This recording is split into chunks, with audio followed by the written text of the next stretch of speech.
Hi everyone, my name is Patsy Yamada and I'm with the Seattle Fukushima Club. Welcome to Japan Fair 2021. I want to thank Japan Fair for inviting all the Kenjinkais to their virtual event this year. We have several Kenjinkais in the Seattle-Tacoma area. Please join us as we learn about some of the Kenjinkais. Membership's open to everyone interested, and feel free to contact either the Kenjinkai or myself if you have any questions. Fukushima Club maintains ties between Seattle, Japan, and the Fukushima Kenjinkais around the world through the internet and through the community events. We also participated in the North-South American Youth Exchange program. Panos will be sharing his experience in a later video. Let's see. We've also previously taken a group tour to Fukushima, and we also plan to do that in the future. So please join us and enjoy your visit through the Fukushima. Thanks for visiting us. Bye.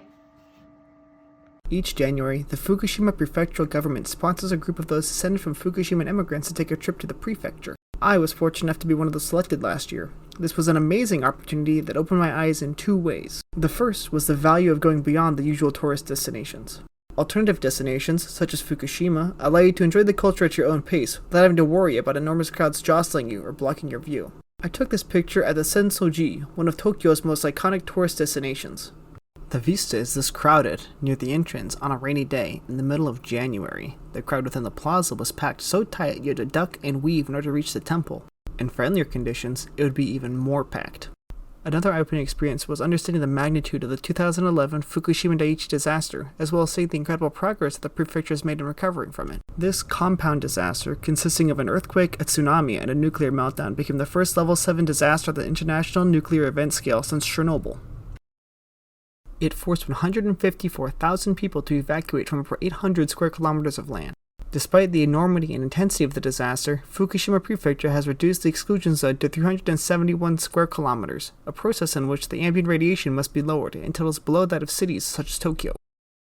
The main factor behind the prefecture's recovery is the incredible efforts put in to restore Fukushima, as well as the high standards that these efforts are held to. I was able to learn about these efforts and their incredible efficacy at the Fukushima Agricultural Technology Center. The Agricultural Technology Center is focused on demonstrating the strides taken in restoring Fukushima's agricultural capacity.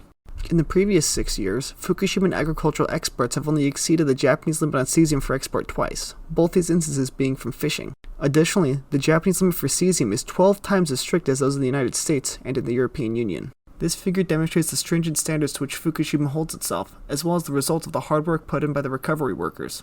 This work involved moving kilometers of topsoil and watching an even greater area of trees. This was to remove the radioactive cesium debris that was cast out during the disaster. In addition to those employed to cleanse Fukushima of radioactive cesium, many, such as those working in this lab, are employed in ensuring that the high standards continue to be met. Without both these efforts, it would take many decades for the cesium to naturally decay. This swift recovery has allowed Fukushima's culture to survive the economic downturn and immigration caused by the disaster. An example of this which I was allowed to experience was the construction and decoration of paper fans. At Michi no Eki Adachi, or Roadside Station Adachi, one can create paper fans you leave with a souvenir which is both personalized and useful. You get to do every step of the process, applying the pulp to the wooden frame, dyeing the pulp into patterns, and applying decals. Later in the day, when the drying process is completed, return to pick up a souvenir which is both useful and personalized. A venue I found particularly enlightening was the Great East Japan Earthquake and Nuclear Disaster Memorial Museum. Many of the exhibits in the museum focus on making vague numbers more concrete or microscopic concepts more visible. A particularly cool example was a device which made atmospheric radiation visible by tracing the path the particles which make it up take through the air. This refers to the background radiation which is present everywhere from Seattle to Fukushima to outer space. The source of those radiation particles varies from underground to the sun itself. Another particularly interesting exhibit was a diorama of the Fukushima No. 2 nuclear reactor before and after it was flooded with seawater. This diorama gave me an idea of how big the reactor really was. One of the most educational places I visited during my trip to Fukushima was the Minka-en, or the Fukushima City Historical Architecture Park. The Minka-en is a park made to preserve historical buildings from the prefecture. Buildings constructed between the 1700s to the early 1800s were moved from all around the prefecture to preserve them against modernization. This includes a farmhouse built in the Meiji period, which still contains its silkworm farming equipment, the Kakujiken restaurant, which was built in the Edo period and became famous for its involvement in the Boshin Wars, and the former Hirose Theater, which is one of a few remaining theaters when it was built, the late 1800s. The theater I found particularly interesting due to its colorful signage, warm lighting, and interesting design. Though I didn't have the opportunity while I was there, the theater also hosts events such as concerts and stand-up comedy. The Minka Inn's location, nestled in the wilds outside Fukushima City, brings a natural appeal alongside the historical. Within the park, visitors can witness beautiful Fukushima foliage such as plum blossom, gold-banded lily, and tea olive. This combination of Fukushima's natural beauty and the opportunity to catch a glimpse of the past made visiting the Minka Inn into one of the highlights of my trip. Another historical landmark of Fukushima is Suruga Castle. Though the original castle was destroyed in the 1800s by cannon fire, a reproduction was constructed in the same site. Not only does the exterior demonstrate what a medieval Japanese castle looks like, but the inside within contains exhibits which demonstrate the different purposes that Suruga Castle served when it was in action. One of these purposes was the education of the samurai youth. In classrooms such as these, samurai youth would learn aristocratic arts such as calligraphy, tactics, and horse handling. More involved subjects would often have specialized rooms, such as archery ranges for learning archery. These traditional ranges are also available for visitors to use. The third, and most beautiful of all the historical landmarks I was able to visit, was the Buddhist temple, Aizu Sazedo. The temple contains 33 statues of Kannon, a Bodhisattva, or an enlightened figure in Buddhist theology. 33 was a meaningful number because of the Saigoku Kannon pilgrimage. During this pilgrimage, the pilgrim would visit 33 shrines throughout Kansai. Having the 33 statues housed within one temple allowed a similar journey for those without the money or the time to visit Kansai. A temple designed with this in mind is fitting for Kannon as she represents mercy. The tower structure is made with traditional Japanese carpentry, techniques where there are no nails and screws. Instead, the wooden ships would interlock, creating stable architecture. Though the statues and carpentry are interesting, by far more interesting are the signatures of the carpenters who worked upon it. The signatures of these ancient craftsmen are found on the walls and ceilings of the towers, giving visitors the opportunity to see the handwriting of people who have been dead for centuries. The coolest modern attraction I was able to visit during my trip was Aquamarine Fukushima. Aquamarine is an amazing aquarium with a variety of exhibits native to Fukushima. These include koi, sea angels, seals,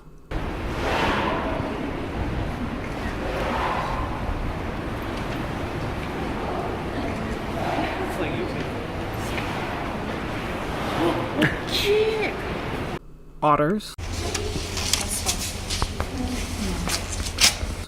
and fennec foxes.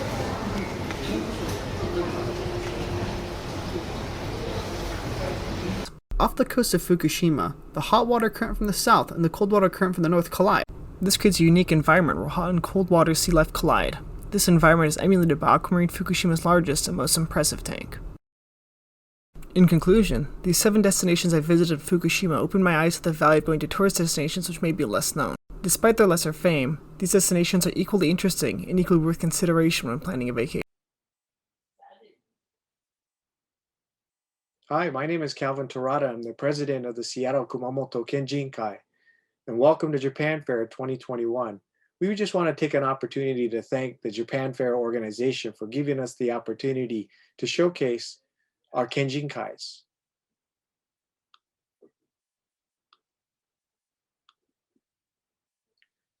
So the history of the Seattle Kumamoto Kenjinkai is that we were established in 1907 and we're 114 years old. We were originally an alumni association of the people from Kumamoto Prefecture on the island of Kyushu in southern Japan. Currently, our membership is open to everybody interested in Kumamoto, the Kumamon, and the Japanese American culture. We are a multi-generational organization, and our goal is to really educate about the past, enjoy the present, and plan for the future. We have 3 family-friendly events per year, and this one is our Shinnenkai, or our New Year's party. And here's a picture from our one last year in 2020, which happened just before the pandemic. We also hold an annual summer family picnic, and this is a picture from our 2019 gathering at Seward Park. We also take an annual bus trip. It's a 1-day bus trip, and we gather our families, and maybe it's an opportunity for grandma and grandpa, the kids, and their grandchildren to get together and take a historical trip to educate ourselves about Japanese experience in the Seattle or in Washington State. In 2019, our bus trip involved going to the Hanford Reservation, and we visited Reactor B, which is famous for developing the nuclear materials of the atomic bombs that were dropped on Nagasaki and Hiroshima in World War II. If you're interested in the Seattle Kumamoto Kenjinkai, check us out on our website or Facebook, or feel free to contact me via my email at any time. And again, enjoy the fair. Thank you very much.